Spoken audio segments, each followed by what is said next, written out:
Good morning. Happy Sunday. Let's find our way onto our backs. Something where you can feel your spine rest against mat. We will have a blanket and a wall handy for today's practice. And unanimous voting on the sideways tree story. Thank you. That's amazing. Coming onto your spine, just let your body ease here.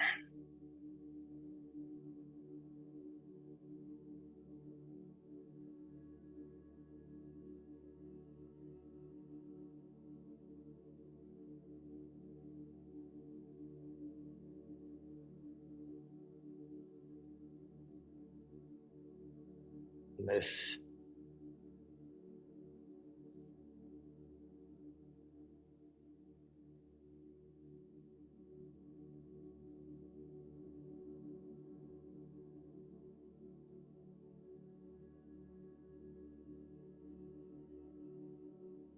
massive cliffside.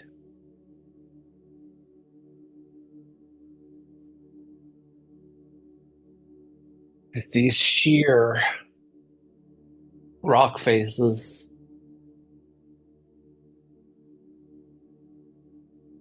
waves crash. And high atop the cliff,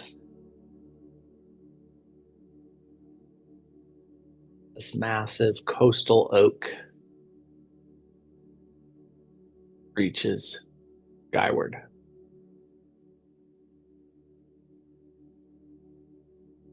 Growing for decades. It shaded out the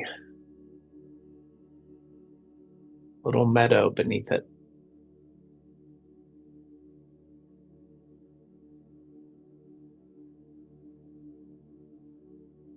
Let's bring our knees into a bent position if they're not already there. And we'll take the arms, palms down towards the hips.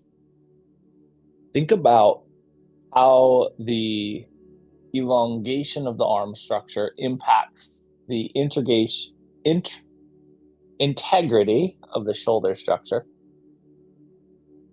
And as you're elongating, remember that you have the ability to adjust that integration at the shoulder.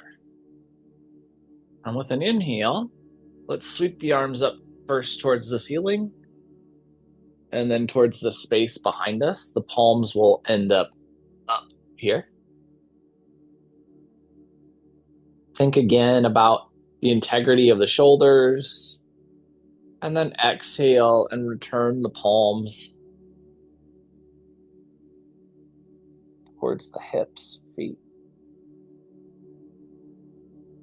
Let's just move here a couple times. Our own breath, our own kind of exploration of shoulder movement.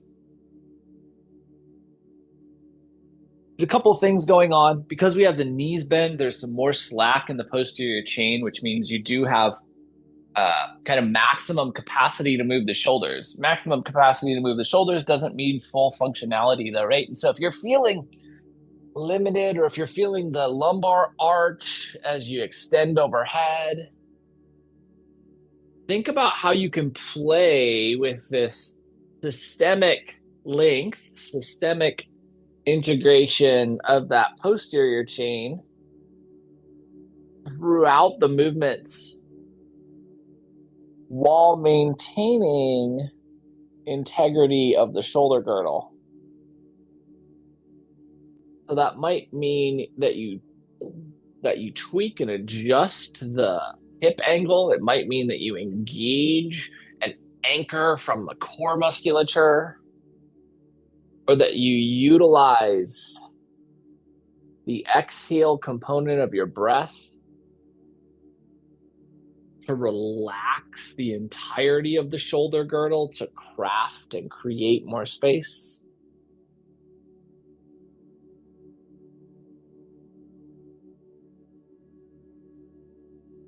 through one more time in each direction, and we'll end up with our hands back by our sides. And we'll roll the palms up. And as the palms roll up, note what goes on across the sacral girdle. See if you can get that relaxation there, that anchoring there, that mirrors the relaxation of the shoulder girdle. And then let's just allow our knees to start to gently rock a little side to side. Just a little delicate exploration here.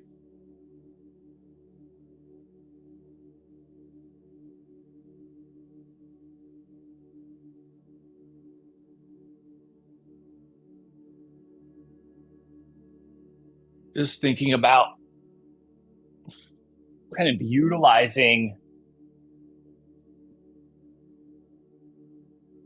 any space that may be available within this movement range, of integrating and making that your own permanent space. And then the next time that the knees fall over to the left, let's let them fall all the way onto that lateral edge. And we'll just roll really briefly onto our bellies. We're headed towards Sphinx, so elbows are going to end up directly underneath the shoulders. Palms are going to be face down onto the mat, creating that 90-degree bend at the elbow joint. And then we've already kind of activated the posterior chain, the shoulder girdle space. Think about how you can relax the scapula down towards the sacrum. And then think about where the head allows you the best impact for your lumbar. So the angle of the cervical spine that gives you the best sensation in the lumbar.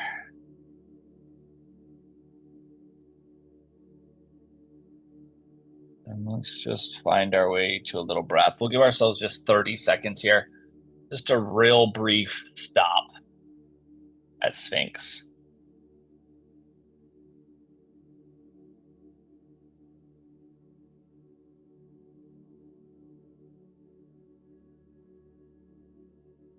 Continue to relax and release into the shoulder girdle.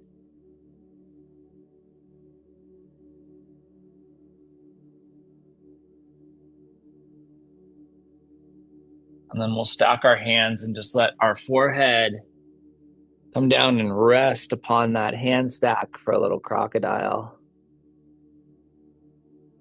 As you become more and more parallel with the floor, pay attention to how the lumbar musculature relaxes. Think about what you can do to maintain that width across the shoulder girdle so that you're relaxing from that spinal column medial line to the lateral edge. Almost like someone poured a glass of water across the spine and it just runs to those edges. Think about your musculature just melting towards those edges.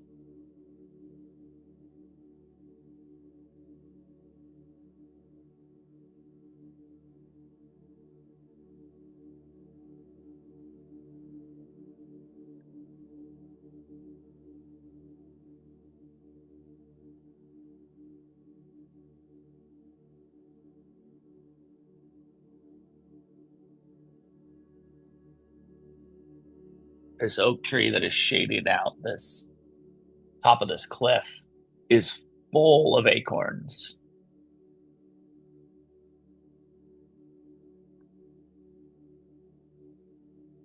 And one night, this tremendous storm blows in off the ocean.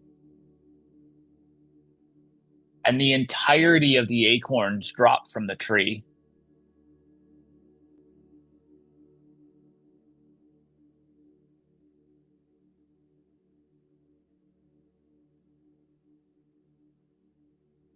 Let's slide our hands underneath our shoulders and keeping our nose as low to the mat as possible, we'll slide back into child's pose.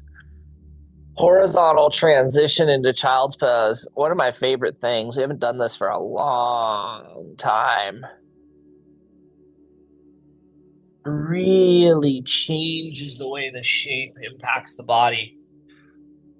Make sure you're thinking about settling all the way back into the shape. So that is tailbone back towards the back end of your mat, whichever direction that is currently.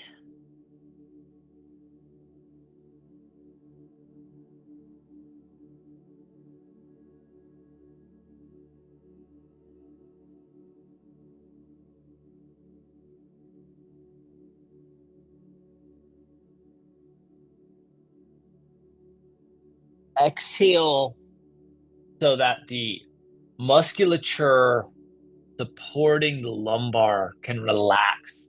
Both that quadratus laborum, the musculature that runs along the spinal column, and this transverse musculature working out to the lateral edge into that oblique musculature. Really think about relaxing the low back here. We'll give ourselves just 30 more seconds.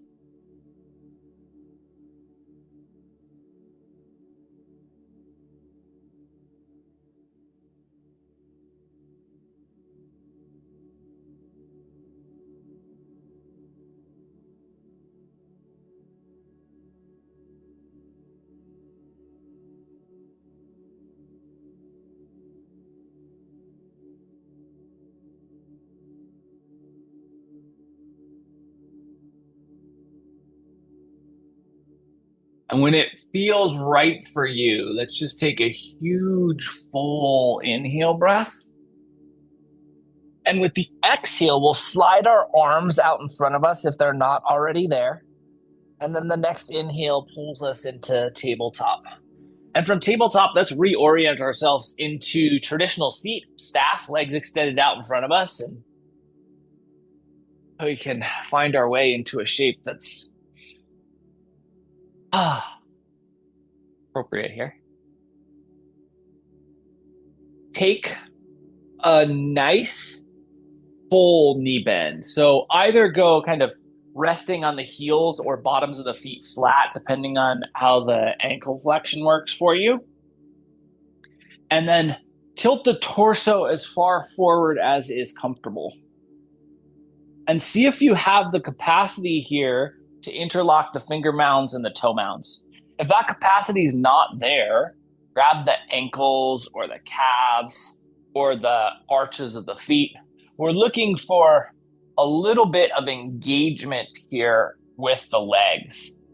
And then just take your left foot and maybe extend that 2 inches forward and then the right to mirror.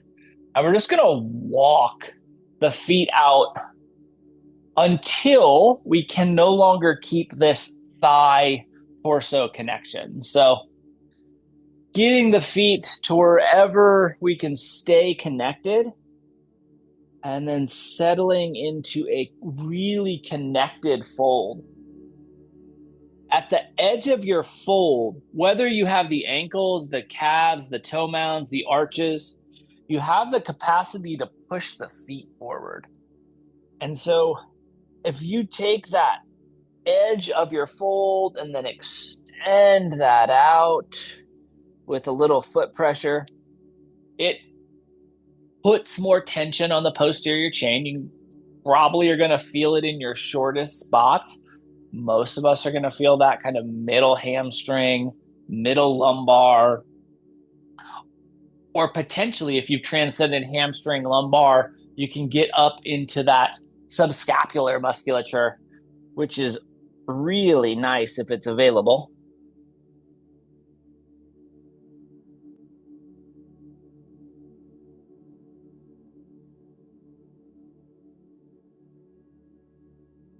Think about slowing down the way that you're breathing.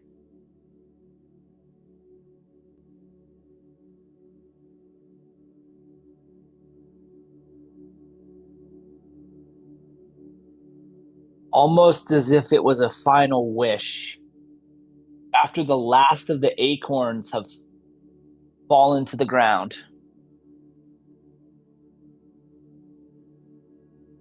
this ancient oak tree collapses under the pressure of the wind. Its root ball had spread wide, but because of the rocky surface it's grown upon, it was incredibly shallow. And so this ancient oak comes crashing down with a thud. Let's give ourselves 30 more seconds here.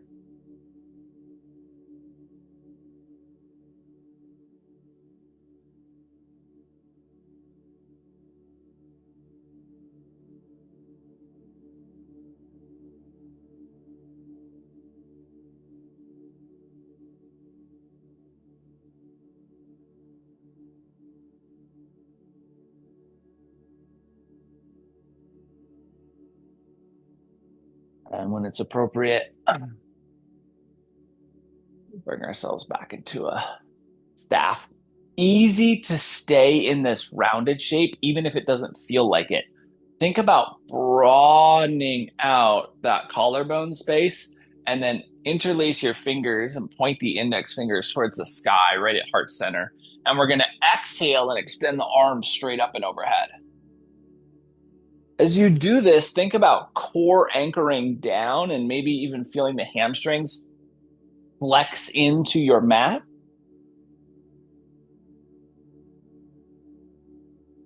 And then relax.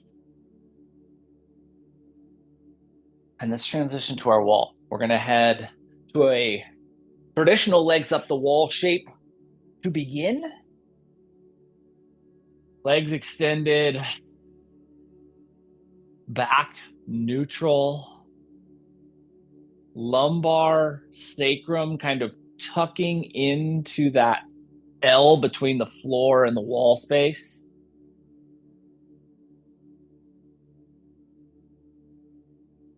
And really letting go here.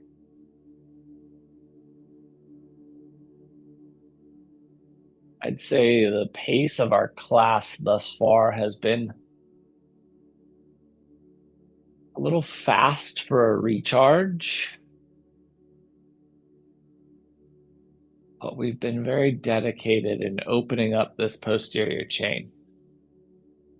All of that being said, if you get into the shape and the hamstrings just don't feel like they have the space, we bend the knees and you can again rest so that your heels are kind of angled, or you can push the bottoms of the feet, just depending on that ankle mobility. So what and where your legs position themselves be determined upon what feels best. And so as the acorns fell from that grand tree, some of them bounced off of rocks and tumbled into the ocean. Some of them nestled in little grassy areas.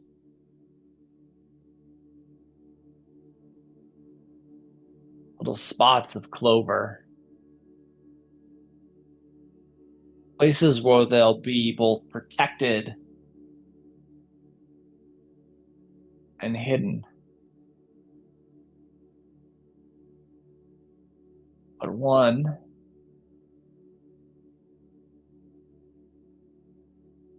either incredibly lucky or incredibly unlucky acorn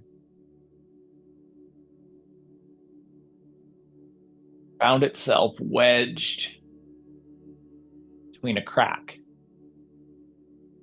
on the side of the cliff face.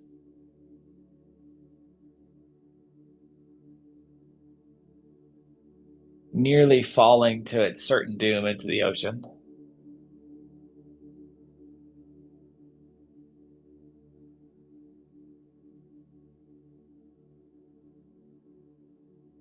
being saved, at least for now, in an area where it cannot be safe.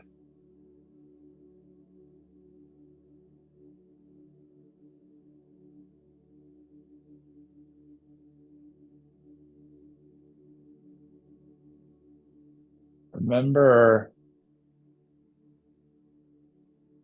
the importance of blood flow, right? We get into these inversions and we want to think about how our body is, our circulation system is cycling the blood. Remember that you can assist that circulation a couple of ways. One that I talk about pretty frequently, right? We bend the knees, and that means that gravity has less impact. We put some angles into the body. The other thing that we can do that I don't frequently talk about, but that you always have control over, right, is you can engage musculature. And when you engage musculature, you create compression, and when you create compression, fluid dynamics come into play, right? And so you have the ability to squeeze your hands or squeeze your glutes or squeeze your quads to change the way that blood is flowing through your body. Maybe allow yourself to play with that.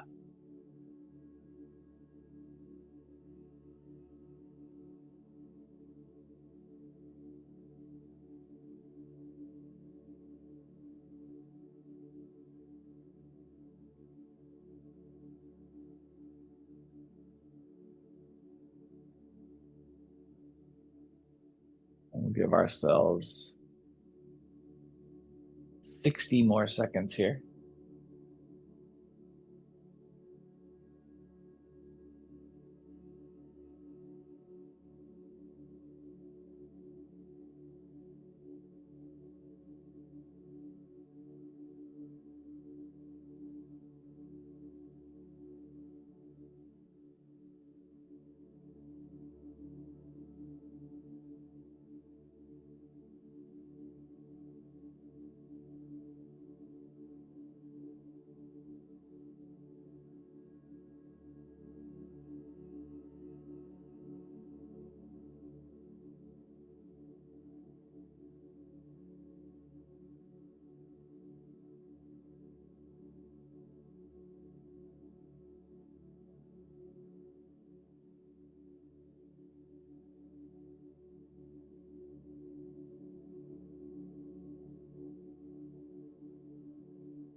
And when it feels appropriate for you, let's bend our knees generously. And we're going to kind of offer ourselves something that's not traditionally restorative, but we have to move off the wall at some point. So we're going to take advantage of that, reaching our hands either towards our calves, our ankles, our toe mounds, our arches. We'll once again connect the hands and the feet, or the hands and the legs, lower extremities. And then we're going to extend kind of towards a happy-ish baby, but think about trying to get as much leg extension as is possible here.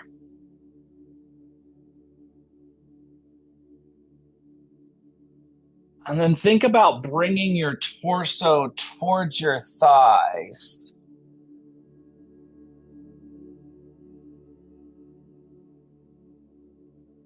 We'll just hold this for one more breath cycle and relax.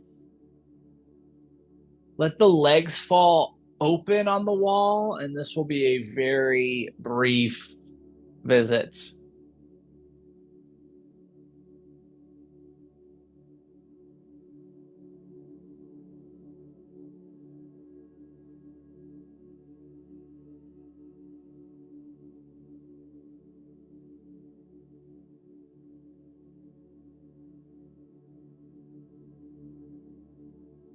Last 10 seconds here.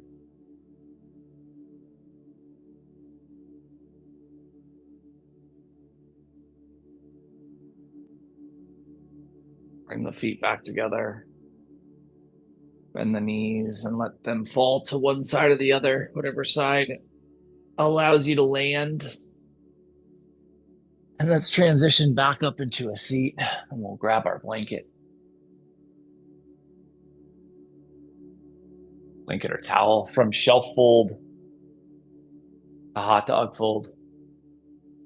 If you know that you have that torso geometry where you're going to have more length here and you want a head support, you could do towel length and then hot dog fold. We're just looking for something that we can lay our spine down on for a little lower back bend.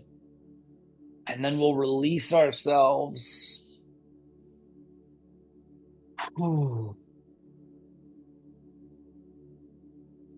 Into this encouraged prop supported extension. If this feels like it's too much for the spine, pull the prop out. You also have the ability to change the depth by bending the knees. That will alleviate some of that tension. Or you can bring the bottoms of the feet together. That actually alleviates some of the extension pressure even more, but it does put some more load on the abductor musculature. So choose what's right for you, legs extended, knees bent, or bottoms of the feet together. Let the arms fall open into a cactus-like shape. Think about relaxing and being at ease.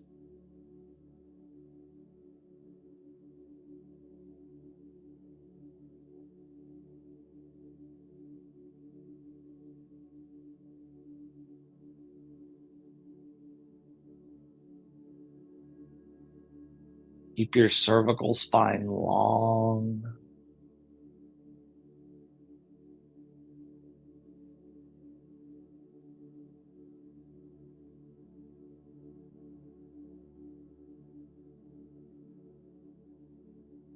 Over the next year,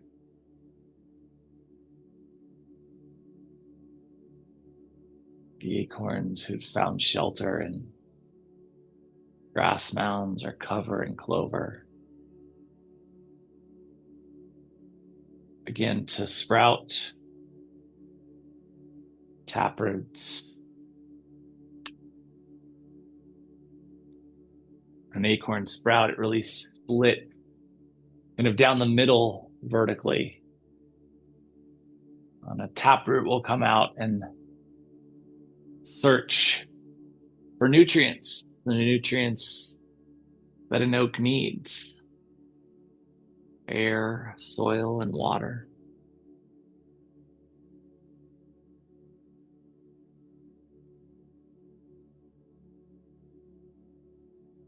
And many of these fallen acorns didn't make it.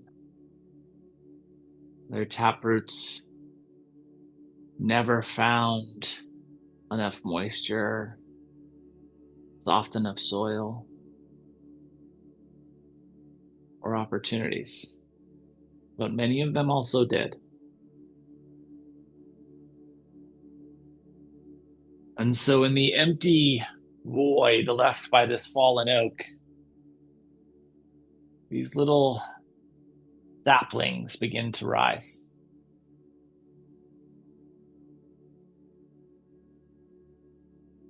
Each of them growing essentially straight skyward, except for one. The unfortunate or the fortunate acorn stuck in a crack on the cliffside. The cliffside itself shaded the acorn from the sun. And so growing up was something it could never do. It had to grow laterally so that eventually its leaves could spend more and more time basking in the sun's glow, photosynthesizing the sun's light.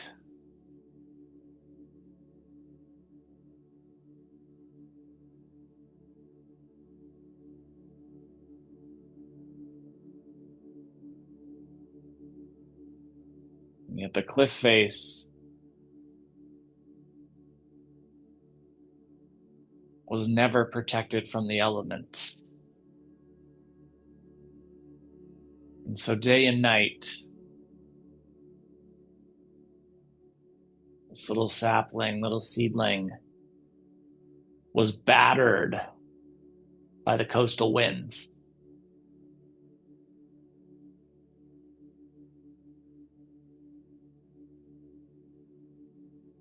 And so while the little seedlings on top of this cliff were able to shoot their energy into growing skyward, this little battered tree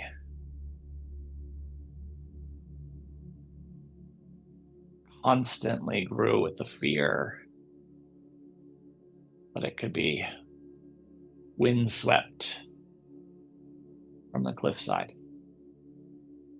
And so its roots grew into the stone cracks, gripping and holding on with all its might.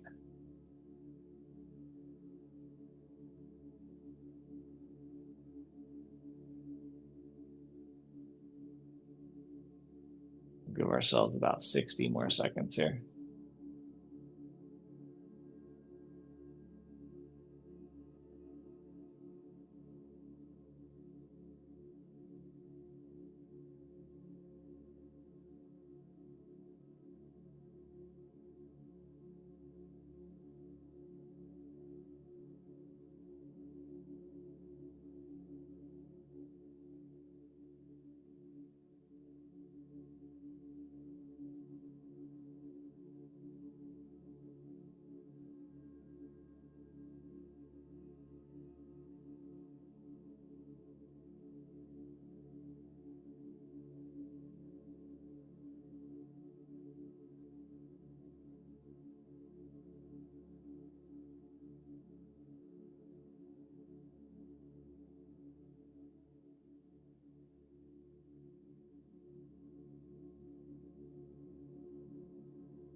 Our next inhale, we'll bring our knees into a bent position.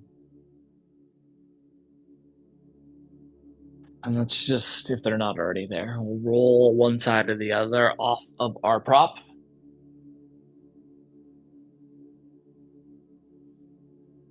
And then we'll find our prop way back into a shelf fold. And we're going to roll this the short way. So we end up with a relatively dense and thick roll.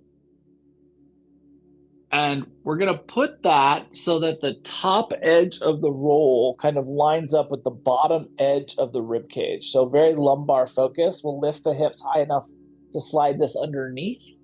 And then we want to release the tailbone down in a way where it can connect with our mat. We don't need to be super duper comfortable here. This is going to be a dynamic space. So inhaling and lifting the belt line. And the lift here only needs to be high enough that you kind of neutralize and take off the tension. And then exhaling and releasing back down across this bend. And we'll let the arms fall to cactus. And we're just going to inhale and exhale dynamically out of this little dynamic bridge.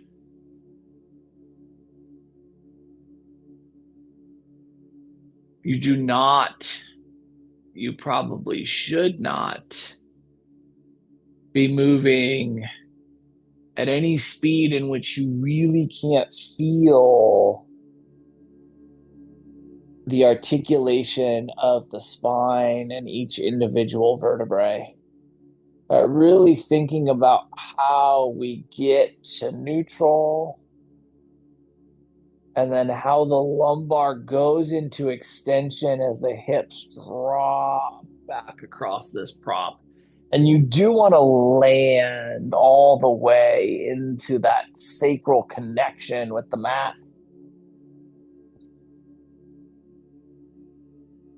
As slow and fluidly as is possible here.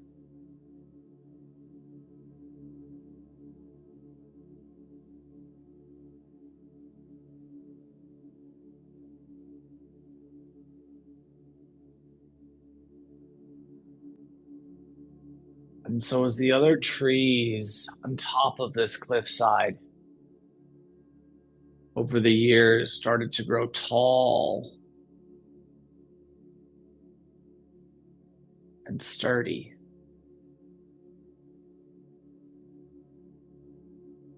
this little tree on the side of the cliff was this mangled, wind-blown mess. It had grown out far enough that it now received a good deal of sunshine. And it had grown deep enough into the cracks of this cliffside that it now grabbed upon the stone wall like a fist, tightly clenched, never relaxing for fear it might let go.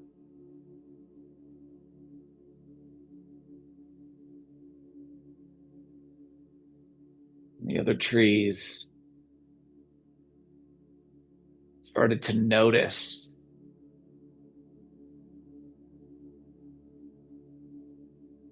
this ugly, wind-blown mess.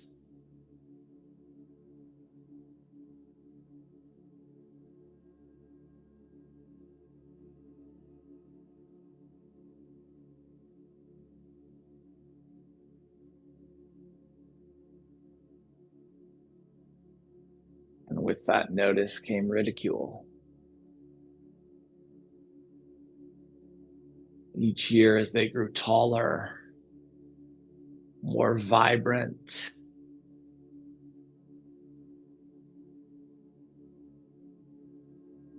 the ridicule got worse. As this little sideways tree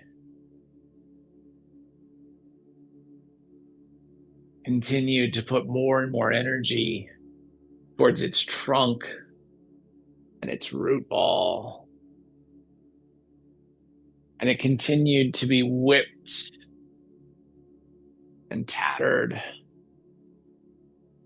in the coastal winds. Oh, one more time up, one more time down. We'll land with the sacrum anchored here. Take a few cycles of breath. Just think about this big arch across the belly, this big arch in the lumbar spine, how that's impacting your shoulders, how that's impacting your scapula, your hips.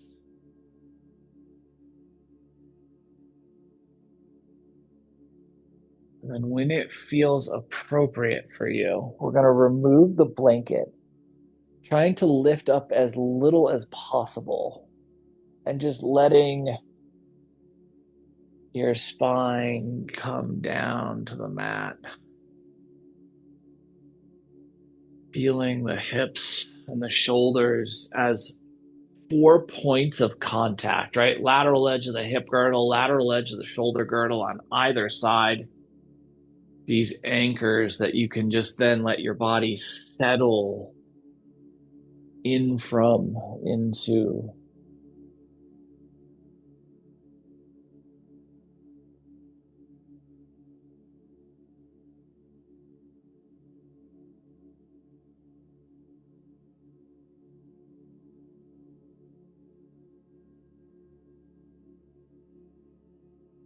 Give yourself just 60 seconds to settle here.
Oh, with an inhale, we'll bring our knees back to neutral if they're not already there. Arms can be wherever is comfortable, by your side, a cactus, a T, and we're going to start a little lateral exploration of knee sway, just working through the full rotation here. Note that your spine may feel significantly different than the first times through. And just allow that to be a possibility as we rotate.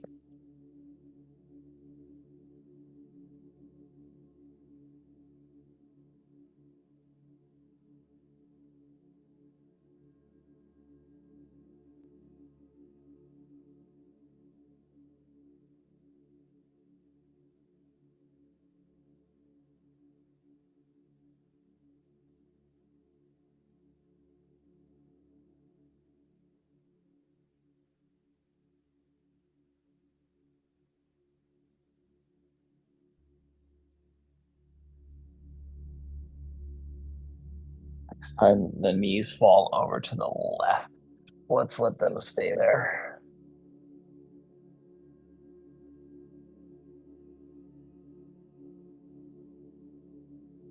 Find that little static hold. And as the trunk and the root system of this sideways tree receives more nutrients, it grows thicker. And the roots start to slowly pry the cracks in this rock face apart just a little bit more. A little bit more.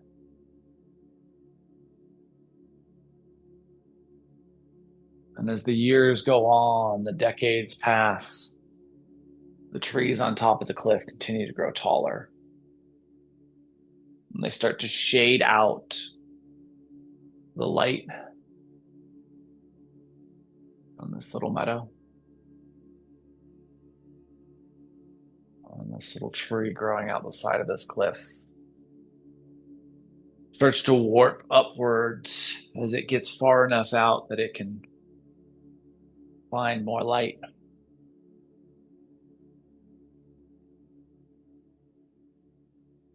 And the winds continue relentlessly, whipping this tree apart, whipping this tree back and forth, preventing it from ever really fully creating its foliage.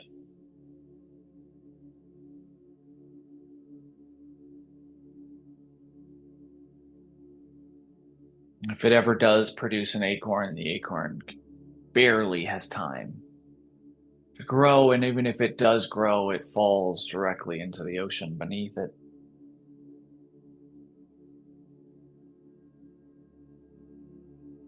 And on top of this little cliff face, these once acorns have grown now into a dense forest. The canopy blocking most of the light so that only little tufts of grasses and clover can grow beneath them.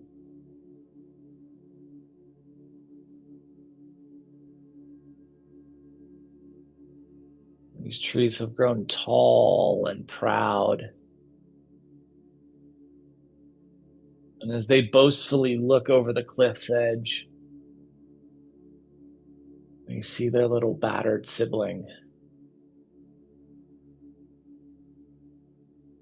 without empathy, but with disdain, and hope for the storm that will someday let it fall into the ocean.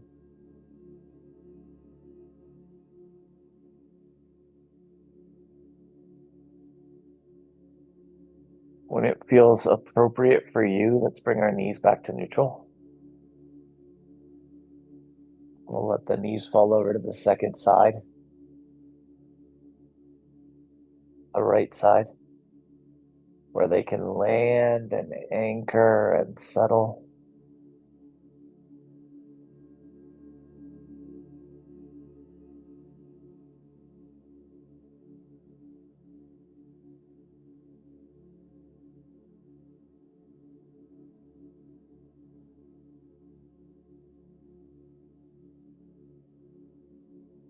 One night, it feels like that storm may finally come.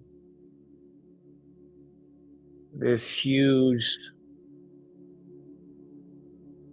coastal windstorm rolls in, and the tree on the edge of this cliff is swaying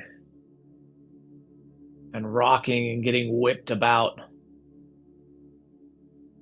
And its roots are gripping with all their might into the rocks that they've begun to separate apart.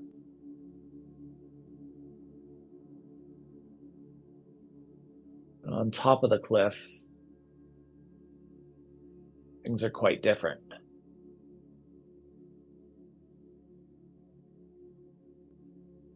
This forest, with its shading canopy, is built again on a stony cliff. The rocks beneath it prevent the roots from easily getting depth. And so the entirety of this little macro forest on top of this cliff face falls over in this windstorm. With it, huge trees roll off the cliff face and into the ocean. And the ground ends up littered with acorns. Some of them finding their way into little patches of clover and tufts of grass. Many of them falling over the cliff face.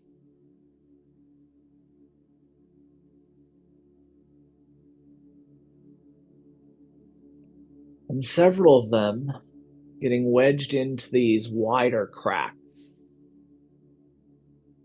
Cracks in the cliff face that had been peeled apart by the roots of the sideways tree.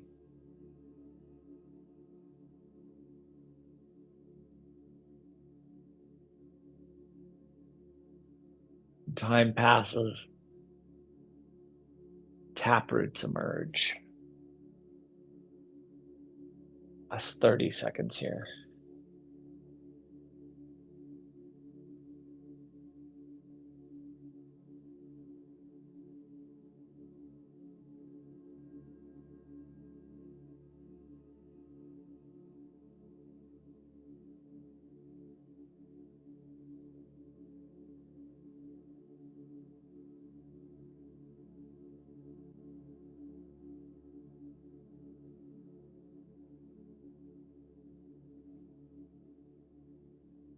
When it feels appropriate for you, we'll bring our knees back to neutral.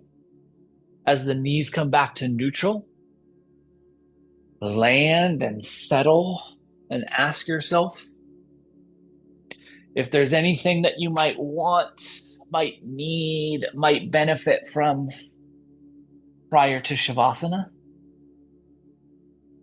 And if there is, let's offer that to ourselves now. And if you have everything that you need, if you're ready for some stillness,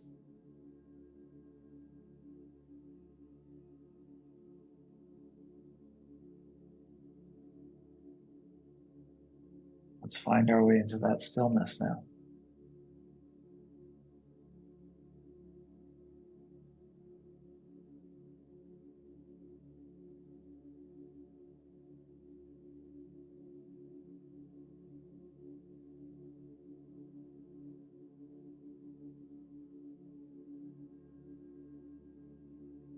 Into your version of Shavasana. And so some of these taproots found their way into the ground above the cliff. And some of these taproots found their way into the rock face next to the sideways tree.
As these little saplings on the side of the cliff started to emerge,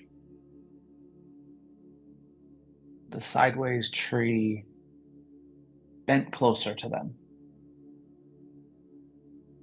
and whispered, "Little friends, if there's anything that I can share with you, it is grow however the wind guides you. The strength isn't found in standing tall.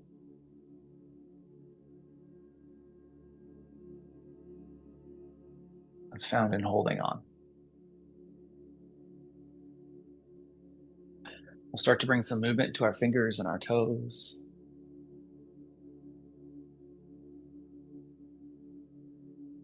Into our wrists and our ankles.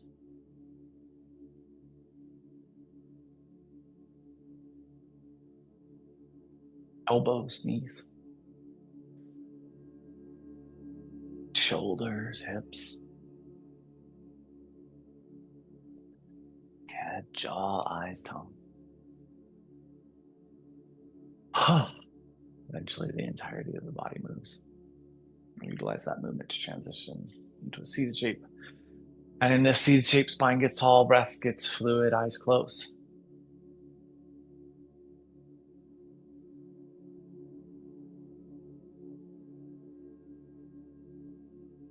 Your next inhale, let's bring our hands together, heart center. Over the course of the next 7 days, can you remind yourself that oftentimes strength is not found in conformity, instead in adaptability. See how that impacts your experience. Thank you so much for being a part of this morning's practice and for being you. Namaste.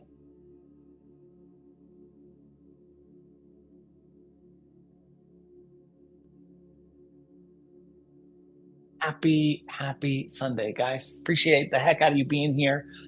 I'll be back tomorrow night if you want to move, and we'll do this again next Sunday. Love the heck out of you. Have a beautiful week. If I don't see you tomorrow, have a beautiful holiday. Love you. Mwah. See you soon.